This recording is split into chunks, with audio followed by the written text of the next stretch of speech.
Chaque année, on rapporte une centaine de meurtres au Québec. Certains sont commis par des gens au-dessus de tout soupçon. Leurs proches n'ont rien vu venir et ils n'arrivent pas à y croire. J'ai tout simplement pris le sac, je suis allée le porter dans le conteneur en bas, sans penser que j'étais en train de jeter un bébé, moi. Une femme peut être enceinte et ne pas ressentir qu'elle est enceinte. Ses proches, sa famille, ses amis, ses collègues de travail, à peu près tout le monde dans son entourage l'a un jour ou l'autre confronté à sa grossesse qu'elle refusait d'admettre.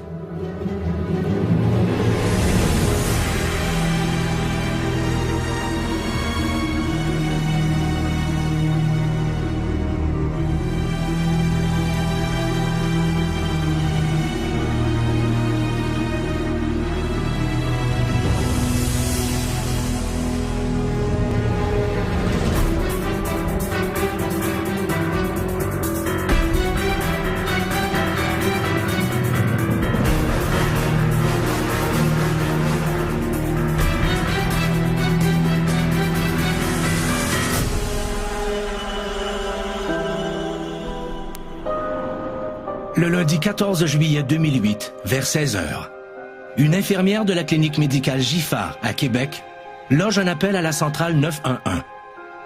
Elle s'inquiète d'une patiente rencontrée 2 jours plus tôt, qu'elle a référée à un hôpital pour y accoucher. Il semble que la patiente ne s'y soit jamais présentée. Les policiers décident alors de se rendre à l'adresse que la future mère a fait inscrire à son dossier. Il s'agit d'une maison unifamiliale à l'ancienne Lorette. Le couple de 50 ans qui répond à la porte est surpris de voir des policiers. Un des agents les informe qu'ils sont à la recherche d'une jeune femme, Marie-Ève Bastille. Il mentionne également le fait que cette jeune femme est sur le point d'accoucher. Marie-Ève Bastille avait donné cette adresse en référence à la clinique médicale qu'elle avait consultée. Lorsque les policiers ont rencontré les parents, ils ont avisé le pourquoi qu'ils voulaient rencontrer Marie-Ève afin de vérifier son état de santé et puis avoir des nouvelles du bébé. Les parents de Marie-Ève Bastille sont estomaqués. De toute évidence, ils ignorent que leur fille attend un enfant. En plus, pourquoi a-t-elle préféré donner leur adresse plutôt que la sienne? Malgré leur désarroi, ils s'empressent de fournir la véritable adresse de leur fille.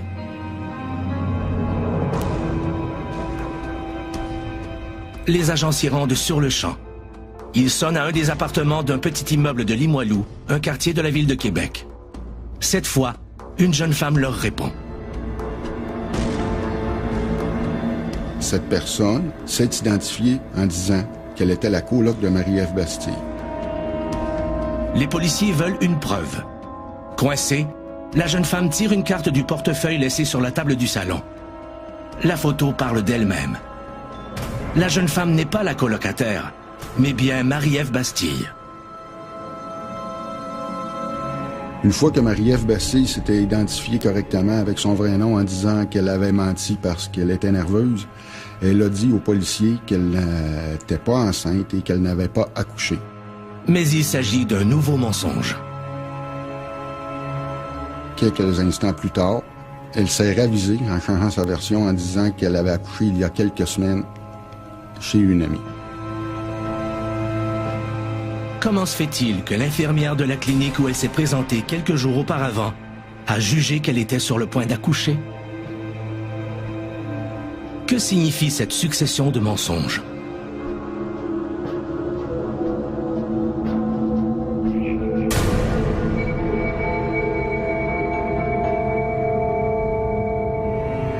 Pour les policiers, cette simple visite de routine devient de plus en plus déconcertante.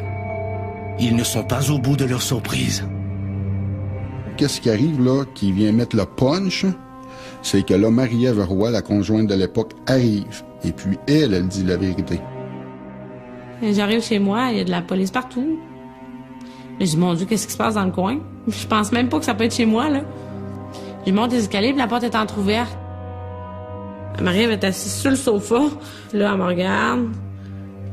Puis comme pas trop sûr, puis les policiers bougent pas. Le fait que Marie-Ève Bastille soit en couple avec une femme rend le mystère de la grossesse encore plus opaque. Quand je suis arrivée, j'ai dit « Qu'est-ce qui se passe? » Les policiers m'ont tout simplement dit « Elle te le dira si ça est temps. » Après ça, les ambulanciers sont arrivés. Pour éviter toute communication entre les deux jeunes femmes, Marie-Ève Roy s'installe dans la chambre pendant qu'un ambulancier vérifie l'état de santé de Marie-Ève Bastille dans le salon. Je veux pas, ça lui a mis un peu de pression, là. Et puis, là, c'est là qu'elle a avoué qu'elle avait fait une fausse couche dans la nuit de samedi à dimanche. Moi, je suis dans la chambre qui est juste à côté du salon. Puis là, elle se met à parler. Puis elle se met à dire « J'ai pas accouché ici. J'étais chez une amie. Vous trouverez pas le bébé. Il est à quelque part que vous pourrez jamais le trouver. » Là, je dis « Pardon. » Je dis « Ben voyons donc. » Je dis « Qu'est-ce qu'elle est en train de dire là, elle, là? » Il semble bien que Marie-Ève Bastille ait beaucoup de mal à dire la vérité sur ce qui s'est passé.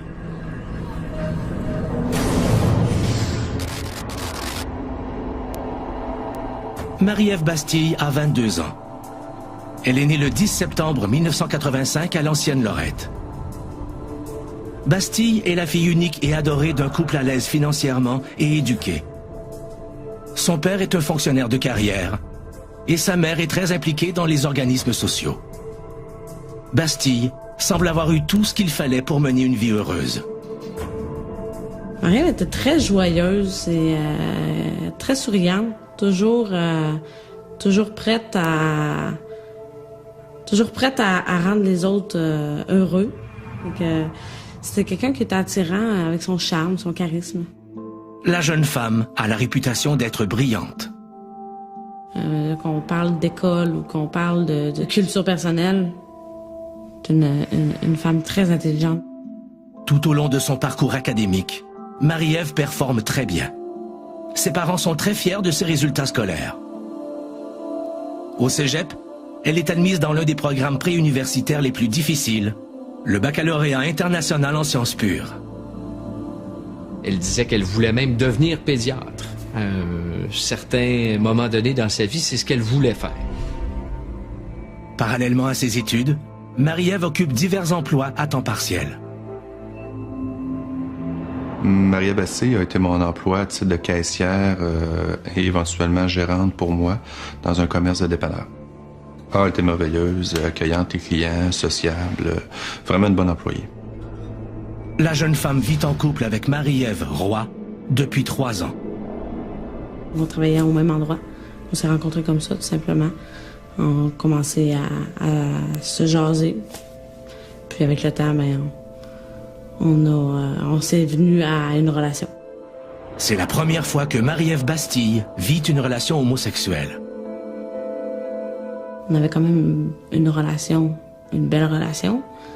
On se complétait sur certains points. On était très différentes, mais je veux dire, on avait beaucoup de plaisir. On a eu des hauts, des bas. Mais en tant que telle, la relation, c'était une belle relation. Marie-Ève Bastille ne cache pas son amour des enfants. Marie-Ève était déjà venue à la maison nous visiter pendant que ma conjointe était enceinte. Et Marie-Ève a passé une soirée entière avec ma conjointe à flatter le bedon, à trouver ça beau, elle aurait aimé ça. À plusieurs reprises, Marie-Ève a fait des allusions avec la petite qui s'en venait. Vous êtes chanceux, vous avez ça. Dans le petit appartement de Limoilou, les policiers tentent toujours de dénouer l'écheveau de mensonges de Marie-Ève Bastille. Ils commencent par chercher des traces d'un nouveau-né. Mon cellulaire, c'est sa mère qui m'appelait. En panique, savoir Marie-Ève était où. Elle a fini par me prêter son père. Il me dit, dis à Marie-Ève qu'il n'y a pas de problème, qu'on l'aime, que l'enfant, on va l'accepter, puis qu'on va le prendre, puis on va l'aimer. Je dis là, Marie-Ève, elle a fait une fausse couche hier, puis je dis, elle est en train de mentir aux policiers à côté en disant que ça s'est pas fait ici. Là, son père, il dit, là, tu dis la vérité, parce que sinon, tu vas être accusé toi aussi. À ce moment-là, moi, j'allume. Je dis là, c'est pas question que je sois accusée de quoi que ce soit. Je dis, moi, j'ai rien à voir là-dedans. Marie-Ève Roy comprend la gravité de la situation. Elle décide de ne rien cacher aux autorités. Puis j'ai pris le premier ambulancier sur le bord, j'ai dit viens ici, j'ai dit là, j'ai dit moi je suis allé porter un sac hier dans le conteneur, j'ai dit s'il y a à avoir un enfant, il va être là-dedans. Puis lui, eux autres sont allés vérifier. Dans la cour du petit immeuble, en cette fin d'après-midi de juillet, une vision insoutenable attend les premiers intervenants. Les ambulanciers avaient ressorti le sac, ils avaient vu le bébé en ouvrant les sacs.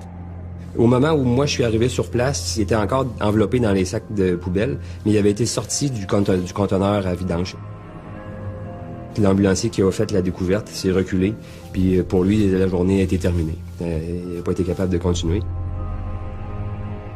Là, j'étais un petit peu en panique, là. Parce que là, je réalise que si bel et bien un enfant, là, c'est grave, là. On parle pas d'une fausse couche, là. C'est plus la même chose. Je veux dire, il y a de la haine à quelque part qui s'installe, là, parce que, je veux dire, si un enfant puis il est mort, elle vient de tuer un enfant, puis elle vient de m'embarquer dans quelque chose de gros, là. Que s'est-il passé? Marie-Ève Bastille a-t-elle entraîné sa conjointe dans l'horreur d'un infanticide? Dans le conteneur à vidange d'un immeuble à logement de Limoilou, des ambulanciers découvrent le cadavre d'un nouveau-né, emballé dans des sacs à ordures. Un petit attroupement s'est formé autour du conteneur. L'horrible découverte crée toute une commotion dans le voisinage. Les jeunes enfants qui est en bas âge, ça nous touche particulièrement. La rage, j'ai eu aussi de la rage. J'ai posé la question, demandé à ma conjointe, comment est-ce possible? Puis moi, je le voyais pas, comment quelqu'un pouvait commettre l'irréparable comme ça. Malgré leurs propres émotions, les policiers doivent garder leur sang-froid et continuer à faire leur travail. Évidemment, le périmètre avait été fait, mais il y avait quand même des possibilités de voir des choses. Alors, ils ont mis une toile par-dessus le bébé. Puis, quand on a levé la toile jaune, tout de suite, on a vu le sac avec le petit paquet qui était à l'intérieur, recroquevillé, à travers des vidanges, à travers des serviettes hygiéniques souillées, des mouchoirs, des bouteilles de shampoing vides. C'était assez spécial comme scénario à voir. Mon confrère et moi, on s'est regardés. Et puis, j'ai dit à mon confrère, il faut y aller. Faut qu'on le fasse. Alors, j'ai pris le bébé dans mes mains, puis je l'ai donné aux ambulanciers pour qu'ils en prennent charge. De toute évidence, plus rien ne peut être fait pour le nourrisson. Il n'y a pas de manœuvres qui ont été faites du fait qu'il était encore connecté avec le placenta, qui était dans le bac depuis facilement 24 heures ou plus, et qui était déjà bleuté. Il y avait certaines caractéristiques qui pouvaient nous indiquer qu'il était effectivement décédé. Une nouvelle question surgit, encore plus horrible. Le bébé était-il déjà mort à sa naissance? Ou l'a-t-on mis à la poubelle alors qu'il vivait encore?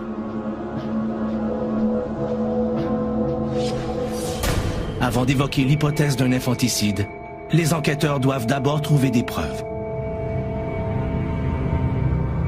L'endroit était gelé, puis pour qu'on puisse aller plus loin dans l'enquête, ça prenait un mandat de perquisition pour pouvoir aller investiguer les lieux. Les spécialistes en scène de crime s'intéressent d'abord à la façon dont le bébé a été emballé. Il était dans un gros sac de vidange orange, un gros sac de vidange qu'on sert pour mettre les feuilles à l'automne.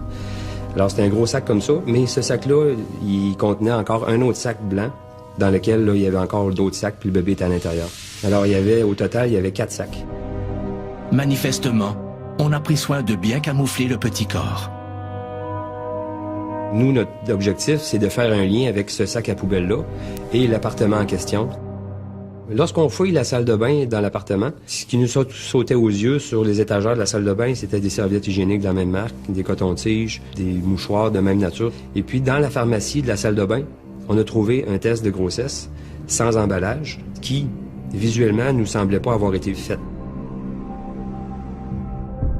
Une autre question terrible se pose aux enquêteurs. Marie-Ève Bastille avait des parents, des amis. Comment se fait-il que personne de son entourage ne se soit inquiété de la disparition du nouveau-né? Il semble bien que tout le monde ignorait que Marie-Ève Bastille attendait un enfant. Déjà, le fait que Marie-Ève Bastille vit une relation stable avec une conjointe du même sexe rend une grossesse peu probable. J'étais un peu choquée, quand même, parce que là, je viens d'apprendre toutes sortes de choses, moi, là. Je viens d'apprendre que elle m'a menti tout le long parce qu'elle est enceinte. Je viens d'apprendre que, OK, oui, elle m'a trompé parce qu'elle est enceinte. Ça se fait pas tout seul. Marie-Ève Bastille ne termine jamais son programme en sciences pures. Elle échoue son premier semestre et décide d'abandonner ses études. Ses parents sont très déçus. Peu de temps après, elle quitte la maison familiale. Elle a alors 19 ans. C'est à ce moment qu'elle entame une relation amoureuse avec Marie-Ève Roy, qu'elle présente à ses parents comme sa colocataire. Ça fait 3 ans qu'on est ensemble. Ils n'ont jamais su. J'ai toujours voulu leur dire, moi, j'ai jamais pu. J'ai jamais pu. Elle n'a jamais accepté qu'ils soient au courant. Je m'entendais très bien avec eux autres. Je suis sûre que ça aurait très bien passé. Tout indique que Marie-Ève Bastille est ambivalente par rapport à son orientation sexuelle. À un certain moment, on a eu une discussion dans le bureau où il y a eu des allusions. Moi, je savais que Marie-Ève était en couple homosexuel et des allégations sur des fantasmes qu'elle aurait eu avec un homme. Il y a des sous-entendus qui ont été placés souvent dans certaines conversations, dont une particulièrement où j'ai eu le droit à un colleux pas habituel entre un employé et un employeur, mais pas du tout. Il semble que Bastille trompe régulièrement sa conjointe avec des hommes. Mon Dieu, je sais pas si j'arrive à les compter. Tu sais, c'est sûr qu'il y en a qui ont été confirmés. Ceux qui ont été confirmés après les événements, parce que c'est des gens qui m'entourent, je dirais 5-6. Mais réussit toujours à faire à croire que c'est pas vrai, qu'il n'y avait rien entre elle et quelqu'un d'autre, que c'était purement amical, que c'était jamais rien passé. Non. Quelques mois avant les événements, Marie-Ève Bastille va jusqu'à faire un voyage avec ses parents, accompagnée d'un garçon. J'ai su par la suite que lors d'un voyage à Riviera Maya, au Mexique, avec ses parents, la personne avec qui elle avait une relation extra-conjugale, donc un de mes amis, est allé avec eux autres, sans que je sache. Donc, je veux dire, ses parents l'ont invité, je sais pas qu'est-ce qu'on peut penser, ils pensaient peut-être qu'il était en relation ou c'était une future relation, mais ils l'ont emmené avec eux autres. D'après les dates, il pourrait bien s'agir du père de l'enfant. Mais Marie-Ève est habile pour brouiller les pistes et jouer sur tous les tableaux. C'est épouvantable comment le mensonge fait partie de sa vie. C'est épouvantable comment ses parents sont au courant de rien de sa vie. Ses parents n'étaient pas au courant qu'elle prenait de la drogue. Ses parents n'étaient pas au courant qu'elle était avec une femme.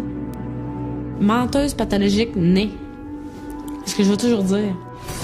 À plusieurs reprises, j'ai été témoin de comportements autant vers ses coéquipiers de travail que vers sa conjointe. Elle mettait toujours l'emphase sur certains aspects qui faisaient en sorte qu'elle se valorisait, mais souvent au détriment d'autres personnes où elle vantait des histoires, où elle composait des scénarios. Puis malheureusement, le monde embarquait là-dedans. Elle était très manipulatrice. Qu'est-ce qui pousse Marie-Ève à mentir? Je me demande si c'est la peur d'être rejetée, la peur de perdre qu'est-ce qu'elle a, la peur de perdre les gens qui l'entourent parce qu'elle n'a pas beaucoup. Marie-Ève Bastille est consciente d'avoir peiné ses parents en quittant l'école. Elle n'ose pas leur révéler sa relation avec une femme, de peur d'augmenter leur déception. Il est probable qu'elle redoute leur réaction s'ils apprenaient qu'elle attend un enfant. Marie-Ève Bastille ignorait-elle vraiment qu'elle était enceinte? Une hypothèse aussi improbable est-elle vraisemblable? Le corps d'un bébé naissant a été retrouvé dans un conteneur à déchets derrière un petit immeuble à logement de Limoilou. Personne dans l'entourage de la mère ne savait qu'elle attendait un enfant.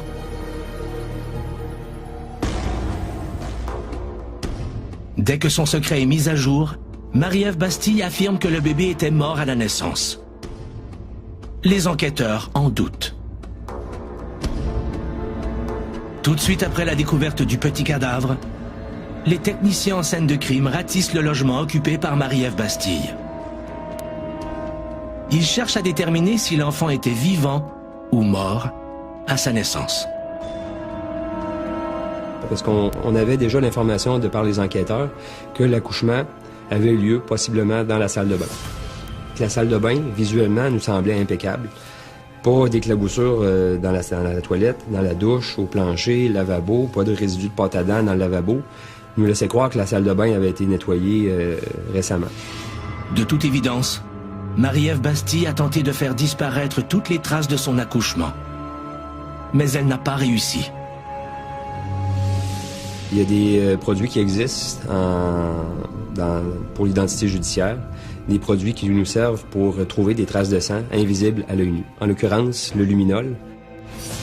On a eu une belle réaction. Sur le plancher, lorsqu'on se dirigeait vers l'extérieur de la salle de bain, il y a des traces de pas qui nous dirigeaient vers la cuisine. Il y a quelqu'un qui avait les plis souillés de sang, qui se dirigeait vers la poubelle. Et notre vaporisation nous a permis de voir qu'il y a des traces de pas qui étaient dans le corridor, qui menaient directement à la chambre des maîtres et directement du côté où Marie-Ève Bastille se couchait normalement, selon les informations qu'on avait. Compte tenu des éléments de preuve circonstanciels, les enquêteurs décident de l'accuser.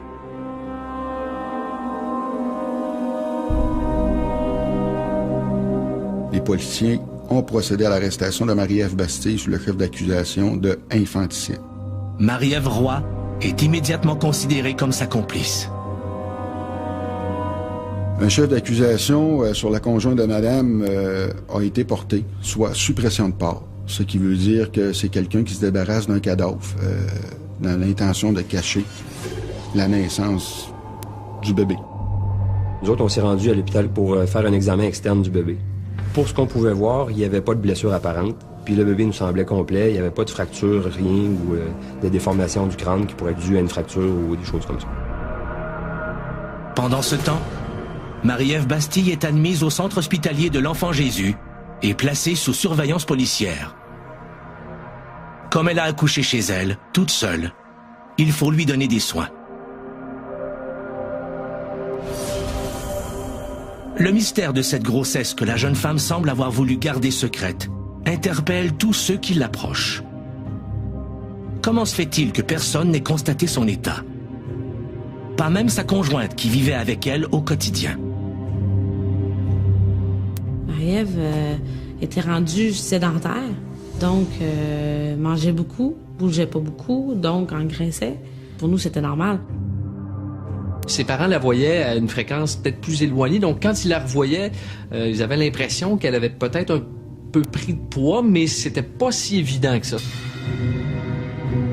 C'est possible que l'entourage, ça leur prenne du temps avant de s'en rendre compte. Parce qu'ils se rendaient compte qu'il y avait quelque chose qui n'allait pas bien, sans être capable de mettre le doigt dessus. Et même quand le doute s'installe, Marie-Ève Bastille trouve chaque fois une explication. Ça m'est arrivé de lui demander, Marie-Ève, il y a quelque chose, tu penses pas que tu peux être enceinte? Mais non, pour elle, c'était sans aucun doute, c'était pas ça, c'était autre chose. Elle avait réussi vraiment à convaincre que les symptômes d'un fibron pouvaient totalement concorder avec ses symptômes à elle. Ça, c'est une excuse qu'elle a employée souvent. C'est un fibrome, des problèmes intestinaux qui provoquaient un gonflement. C'est ce qu'elle disait.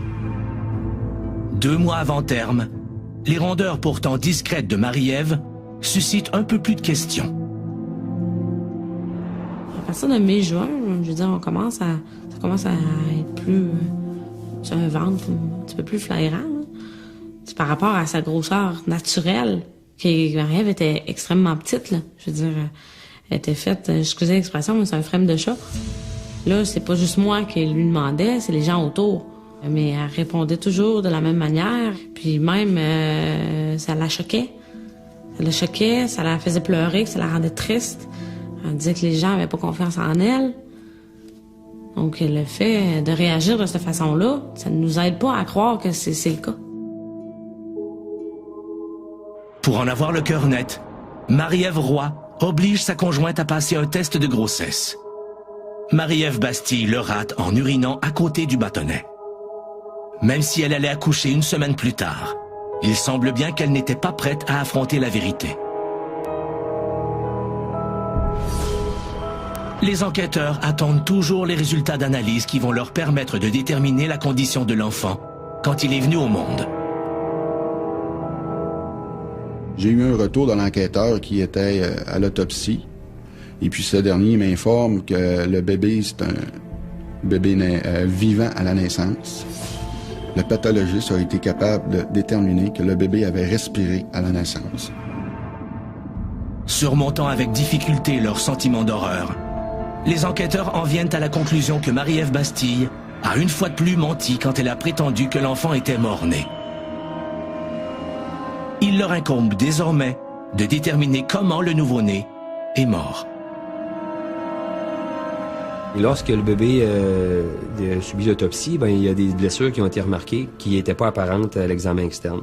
Il y avait une ecchymose sur le devant, il y avait une ecchymose à l'arrière de la tête. Et ce qui nous laissait croire qu'il y avait eu des impacts à 2 endroits opposés sur la tête. Par la suite, lorsqu'ils ont ouvert à l'intérieur, il y avait un épanchement de sang qui a pu expliquer la cause du décès. La pathologiste a dit cet enfant-là, même s'il a été expulsé violemment à l'accouchement, c'est un impact, c'est pas 2. Donc là, on a essayé de trouver finalement comment l'enfant avait pu avoir ce deuxième impact-là. Ces blessures survenues après l'expulsion sont-elles accidentelles ou délibérées? Dans sa détermination à nier sa grossesse, jusqu'où Marie-Ève Bastille est-elle allée pour en effacer toutes les traces? Après des mois de dénégation, Marie-Ève Bastille est mise au pied du mur par sa conjointe. La veille, j'avais convaincu Marie-Ève d'aller voir le médecin. Parce que là, je veux dire, il commence à être temps. Si tu penses que c'est un fibrome, ça serait important de vérifier. On était supposé d'y aller le vendredi. Puis là, le vendredi, en fin de compte, t'étais trop fatiguée. Elle repousse encore. Le samedi matin, quand je me suis levée, j'ai dit non, il n'y a plus d'excuses. C'est maintenant que ça se passe. Fait qu'on est parti au sans rendez-vous. Le 12 juillet 2008, il est presque midi quand Marie-Ève Bastille est vue par une infirmière. Je voulais l'accompagner dans la salle pour être avec elle. Marie-Ève a refusé. À l'infirmière, Bastille prétexte des maux de dos et des problèmes intestinaux. La professionnelle de la santé explique qu'il est tout à fait normal d'en ressentir à ce stade de la grossesse. Son examen sommaire lui indique que la jeune femme en est au moins à sa 35e semaine et que le travail a déjà commencé.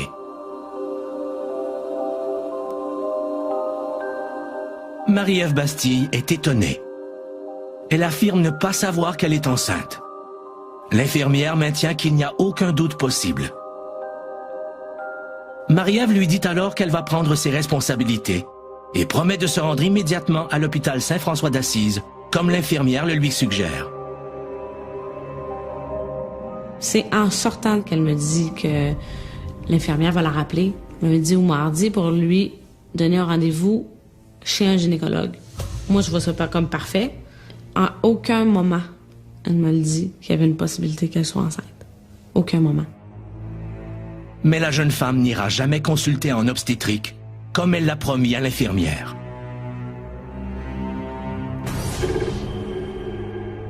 Le 15 juillet 2008, soit 2 jours après le drame, Marie-Ève Bastille est évaluée par un psychiatre du centre hospitalier Saint-François d'Assise, où elle a été transférée dans la nuit suivant son arrestation. Il arrive à la conclusion que la jeune femme a souffert d'un trouble très rare, un déni de grossesse. Ce qui apparaissait comme une succession de mensonges était peut-être le simple reflet de sa conviction profonde de ne pas être enceinte. Une autopsie révèle que l'enfant de Marie-Ève Bastille était vivant à la naissance et que sa petite tête porte la marque de 2 impacts. La mère de 22 ans a toujours prétendu ignorer qu'elle était enceinte.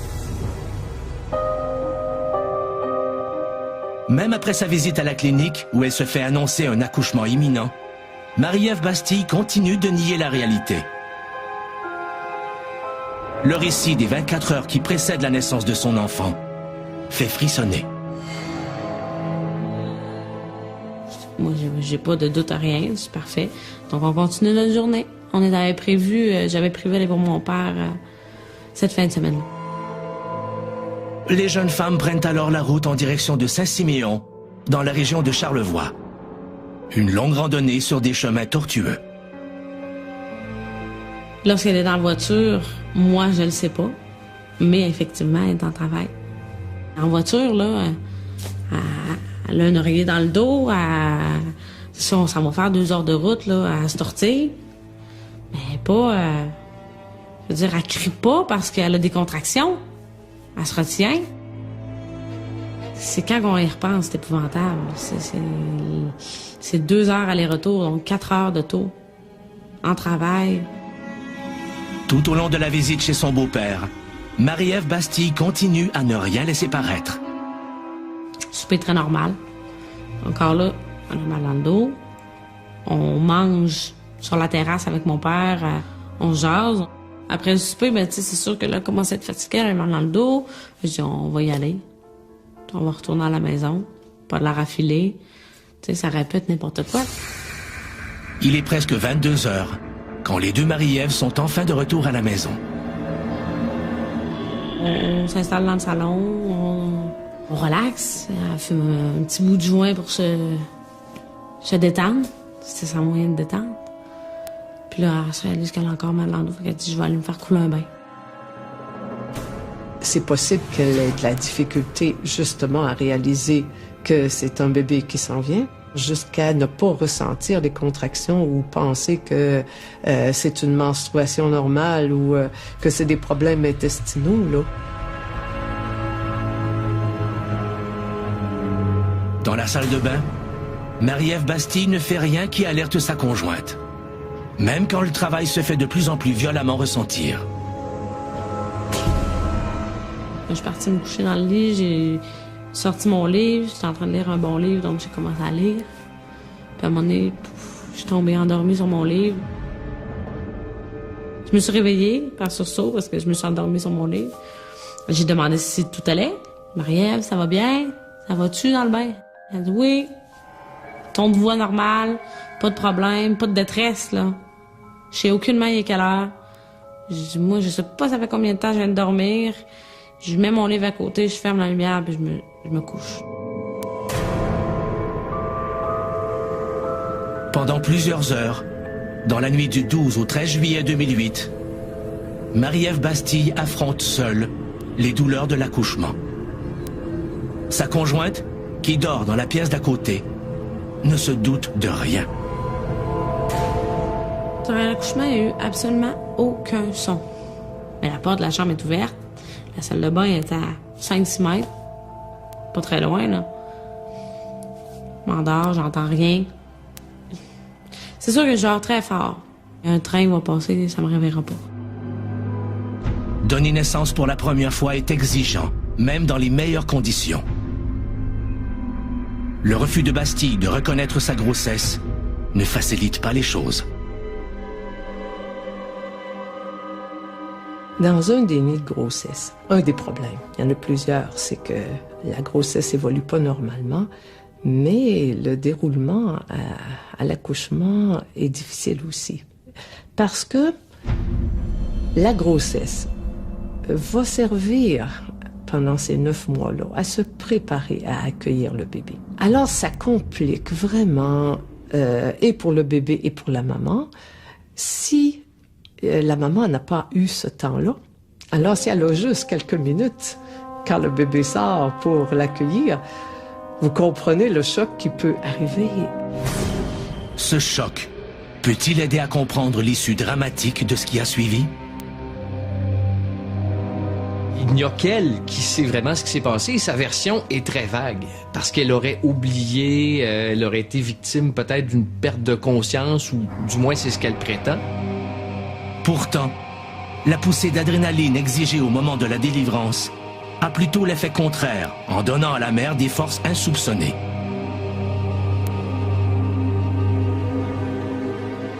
Que fait exactement Bastille à la petite fille de 7 livres et demi qui vient de naître?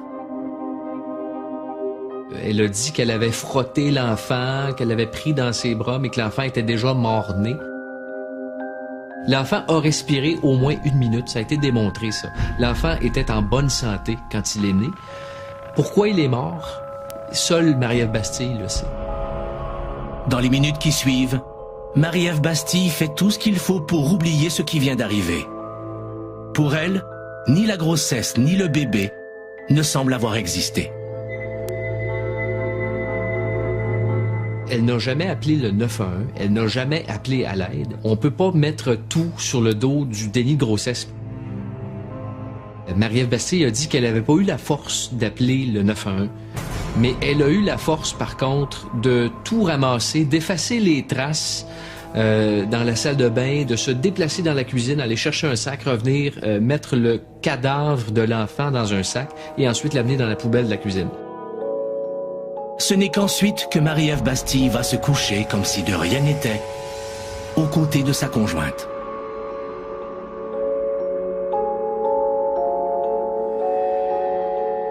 Comme tous les matins, mais je me réveille de mon côté, donc je me tourne pour lui souhaiter bon matin. Je passe mon bras par-dessus.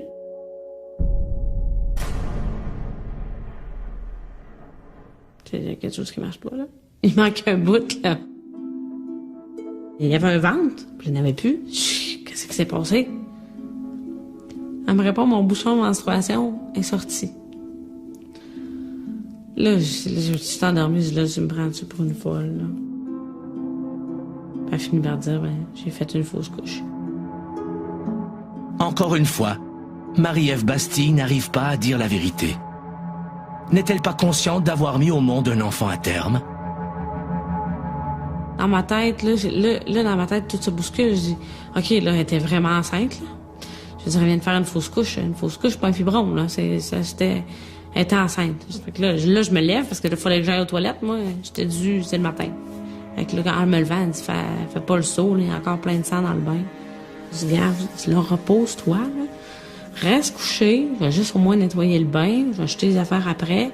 Je dis, regarde, après, on verra, on discutera après.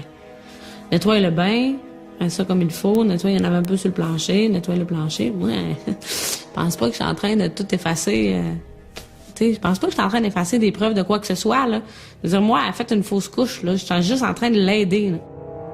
Marie-Ève Roy jette ensuite ce qui lui a servi à nettoyer. Que je ramasse ça, là, je viens me prendre un sac en dessous de l'évier de la cuisine, je viens me prendre un sac, là, je l'entends, mais pas ton sac dans le gros sac de la cuisine. Il dit, il est plein, puis il pue les légumes. Ce qui a fait que je suis allée vers le sac, c'est justement ça. C'est le fait qu'elle me dise, prends pas ce sac-là. J'ai dit, c'est bizarre. Fait que j'ai dit, je vais aller voir. D'un coup, il y avait quelque chose, j'ai ouvert le sac. Le premier sac, on parle du sac noir. Il y avait plein de sacs. Dans le sac, il y a plein de sacs, mais il y a un sac blanc avec du sang. Puis plein de choses visqueuses. Là. Je dis, OK, c'est beau. J'ai refermé. Et puis, sans y penser, je prends le sac, envoie en bas. Qu'est-ce qui attend la jeune mère? Doit-elle être traitée comme une meurtrière? Ou soignée pour son impuissance à reconnaître ce qui lui arrivait? Et qu'est-ce qui attend sa conjointe, qui, sans réaliser ce qu'elle faisait, a contribué à faire disparaître le corps? Dans la nuit du 12 au 13 juillet 2008, après avoir nié sa grossesse pendant 10 mois, Marie-Ève Bastille, 22 ans, accouche en cachette et met au rebut son bébé en affirmant qu'il était mort-né.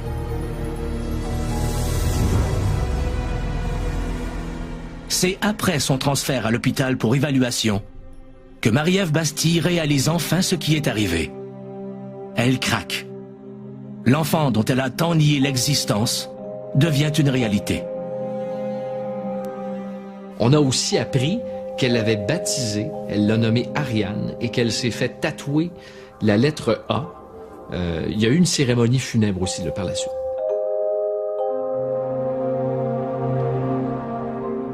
En plus, un enfant en santé. Elle aurait pu avoir des parents aujourd'hui, cet enfant-là. Malgré l'horreur de la situation, le déni de grossesse est évoqué par tous les psychiatres qui examinent Bastille. Le déni de grossesse est sûrement plus fréquent qu'on peut le penser. Le déni est un mécanisme de défense. Les mécanismes vont servir à protéger les individus, à les protéger contre certaines réalités. C'est vraiment une recherche de solutions. Mais même si Marie-Ève Bastille a été victime d'un déni de grossesse, il reste à savoir si elle doit être tenue criminellement responsable de la mort de l'enfant qu'elle a mis au monde. L'accusation d'infanticide n'a pas été retenue parce que la définition qui est décrite dans le code criminel ne s'appliquait pas dans notre cas. Marie-Ève Bastille n'était pas en situation de lactation ou de dépression postpartum ou d'un changement hormonal suite à l'accouchement. Quant à Marie-Ève Roy, l'ex-conjointe, les accusations retenues contre elle tombent la veille même de son procès.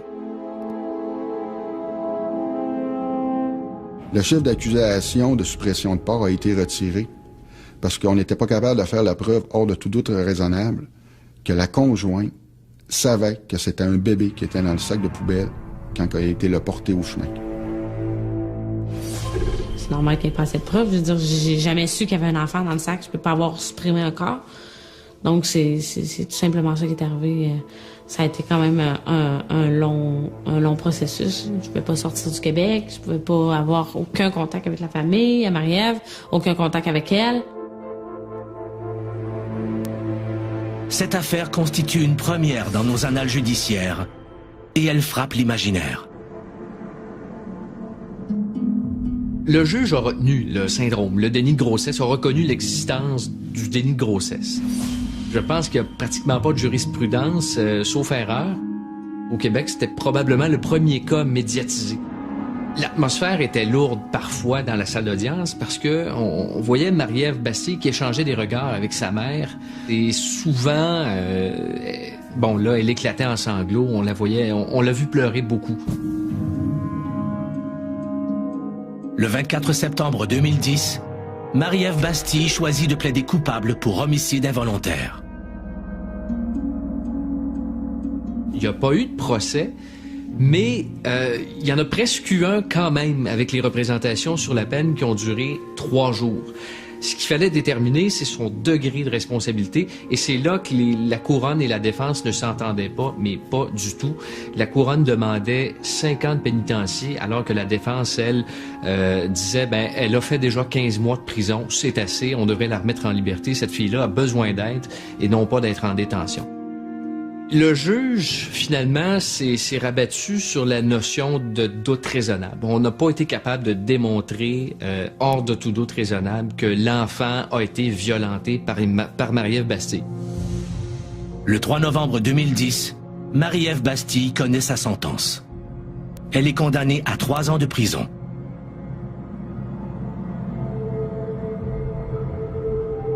Mais en mars 2011, après seulement 4 mois de détention, la jeune femme est libérée sous condition. Parmi ces conditions, elle doit se soumettre à une thérapie, s'abstenir de consommer toute drogue et être consignée 24 heures sur 24 chez ses parents, à l'ancienne Lorette.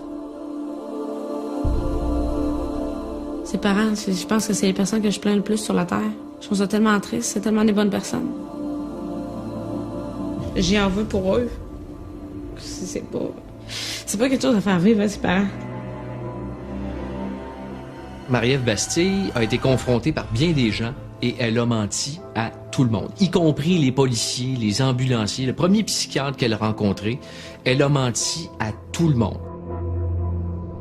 Mais moi, aujourd'hui, je la vois encore plus manipulatrice que je la voyais. Je réalise que tout ce que j'ai eu comme doute, comme manque de confiance, qu'elle a réussi à dénier et me faire croire le contraire, mais tout ce que j'ai douté était vrai. Aujourd'hui, je vois que c'est pas moi là c'était pas moi la folle, là, c'est elle qui me mentait, puis pour vrai là. Quand on ment, on a conscience de mentir, alors que les mécanismes de défense sont inconscients.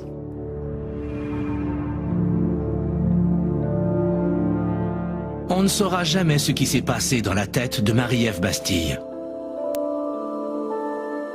Son refus d'affronter certaines situations lui aura fait faire des choix qu'elle devra porter jusqu'à la fin de ses jours. Si un tel drame se préparait dans votre entourage, sauriez-vous le voir venir ?